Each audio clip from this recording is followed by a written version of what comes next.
they seem to get worse over time. They started off with the bizarre DEFCON 3 tweet, and then they went into even more stereotypical garbage about Jews and Jews running all of the media, Jews being in charge of the financial sector. I mean, I called it on my show, there's Sherman, and it is. Actually, it's not, and this is really starting to piss me off. If you believe, as I do, that anti-Semitism is a vile ideological disease that should be eradicated with extreme prejudice, the best way to do that is to place ourselves on solid ground and operate from a position of truth. As I have pointed out previously, as well as organizations dedicated to fighting anti-Semitism, it is the case that people who are Jewish are statistically overrepresented in positions of power. That means they are a small percentage of the population, but they make up a large percentage of people in finance, business, and media. This is not a conspiracy, this is a fact. And the disgusting thing is, Ben Shapiro will on the one hand meekly acknowledge this fact when pressed. Of course. A higher than statistically represented in the population percentage of Hollywood agents are probably Jewish. A higher percentage of lawyers generally are probably Jewish. A high percentage of accountants are probably Jewish. But then he'll accuse Kanye of being mentally ill and engaging in for pointing that fact out. He seems like somebody who is in the middle of a manic episode, and when you're manic, you tend to say a lot of things that you shouldn't say.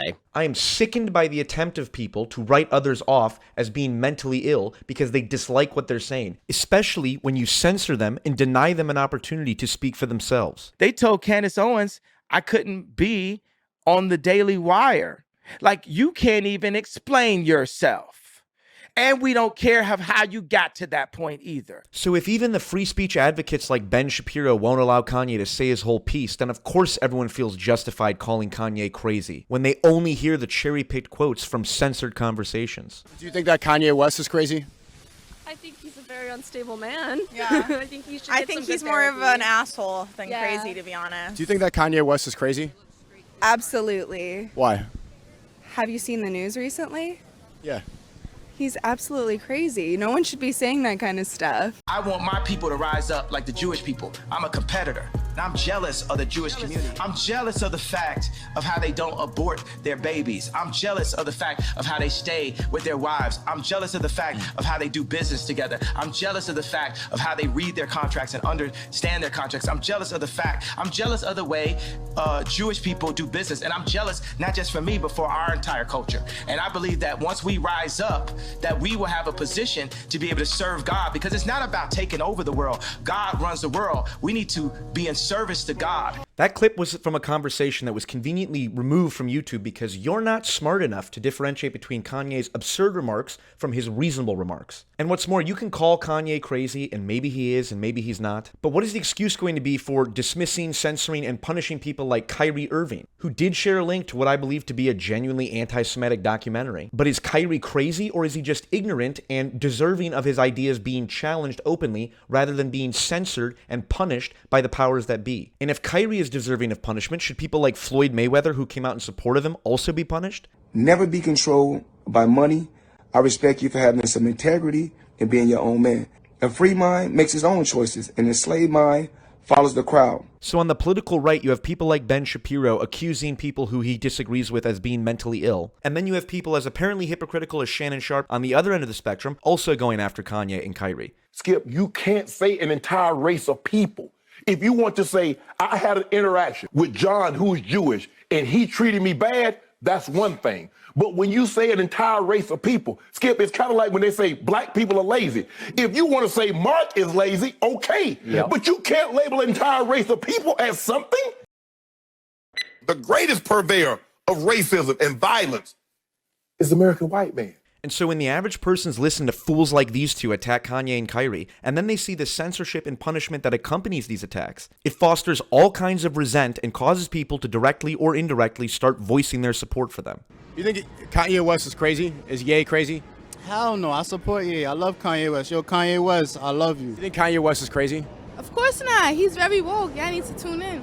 He's never said anything that made you upset? No, What about when he said slavery is a choice? that's his opinion. I can't be affected by someone else's choice of what they want to say. Be careful what you say, because they're going to take it a lot of different ways. And I say I'm behind you. That's what I would say. I would say I'm behind you. Who controls the media? Good question. Ask Ye. Who do you think controls the banks? Ask Ye. I've seen people in my life fall into the rabbit hole of anti-Semitic conspiracy theories, and I want it eradicated from the world. That's why I'm genuinely pissed off about this. I think Kanye and Kyrie have done some very stupid things and probably anti-Semitic things, but they've also said true things. My post was a post from Alex Jones that he did in the early 90s or late 90s about secret societies in America of occults, and it's true. And censoring them and punishing them is a surefire way to get people to believe that the stupid and probably anti-Semitic things might actually be true. What's the quote? When you tear out a man's tongue, you're not proving him a liar, you're only telling the world that you fear what he might say. No one should be afraid of anti-Semitic people saying what they believe out loud, because that gives you, or people smarter than you, an opportunity to engage with those ideas and prove to everyone watching that those ideas are stupid as hell. You don't need to encourage massive corporations to cut off the resources of people who are stating points you don't like to hear. I think Adidas is right to terminate its contract with Kanye, for example. You can actually use that point to prove that we live in a meritocracy, and cultures that value education and literacy and strong family units tend to be successful. Surprise, surprise. So as we approach the midterm elections, which may catalyze some seriously dangerous divisions in society, the last thing we need is an undercurrent of sick, resentful, and paranoid people believing that the censorship and punishment of Kanye and Kyrie is the result of them being in possession of some forbidden truth, rather than it being a result of idiot elites of all races thinking that censorship is a good way to combat bad ideas, when in reality, all it does is breathe unholy life into them when they should have no business being around in the first place. That is my opinion, to the degree that I'm still allowed to have one. So, as always, good luck and Godspeed.